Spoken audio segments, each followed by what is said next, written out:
Ladies and gentlemen, Derek Chauvin is on that same path that Amber Geiger was on.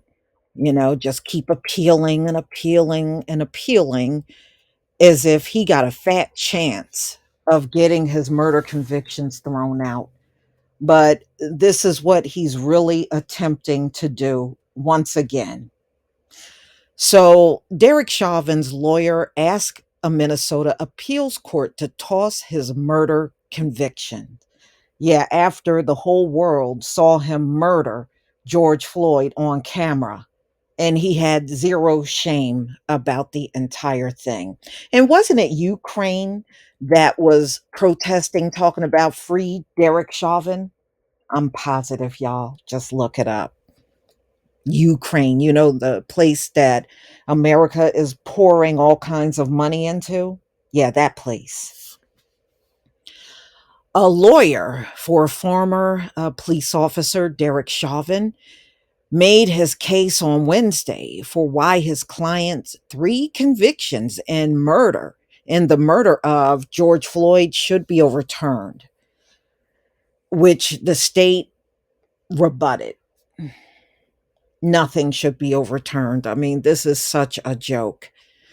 Speaking before a three-panel Court of Appeal judges, lawyer William Mormon argued that the extensive pretrial publicity made it impossible for Chauvin to get a fair trial in 2021. Isn't that amazing? These folks really believe they deserve a fair trial after. Was he fair to George Floyd? No, he didn't care about being fair to George Floyd, but people should be fair to him. The nerve. The nerve. And said the main remedy they are seeking is a new one. So they want a new trial. Um, our primary argument here is that the case could not be tried in Minneapolis because of the pretrial publicity, which was persuasive, and also the physical pressure on the courthouse, Mormon said. Former acting U.S. Solicitor General Neil Katyal, representing the state of Minnesota, countered the defense claim by calling Chauvin's trial one of the most transparent and thorough in our nation's history. He said that many of the arguments before the appeal court do not come close to justifying a reversal, and that even if they did, the evidence of Chauvin's guilt was captured on video for the world to see. Each side had 15 minutes to make an opening statement and respond to questions from the judges, after which Mormon had about 5 minutes given to give a rebuttal. The panel said it will issue an opinion within 90 days, meaning we can expect a decision by mid-April. So we know what happened to George Floyd because they kind of rehash it, May 25th, 2020, and everything that happened to him. So he was tried back in June. Afterwards, the jurors found Chauvin guilty of second degree murder, third degree murder, and second degree manslaughter. Hennepin County Judge Peter Cahill sentenced him to 22 and a half years in state prison, and he really should have got life. A federal judge later sentenced Chauvin to 21 years in prison for violating Floyd's civil rights. Chauvin is serving both sentences concurrently in a federal prison in Arizona. He waived his rights to appeal under the federal plea deal, which is why he is pursuing it in the state only. Because of the differences in parole eligibility between the Minnesota prison system and the federal system, he is poised to spend nearly 3 more years behind bars than he would have with only the state murder conviction, according to the AP.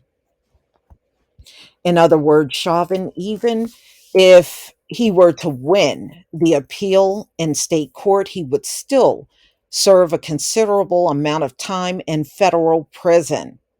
Still, the AP notes a successful appeal could set a precedent for future cases involving police. I don't think he's going to get this appeal. I don't think he's going to get it. What happened in the nationwide protest with George Floyd, they don't want to see that again. They don't want to see that again. Like I told y'all before, you saw Donald Trump's reaction.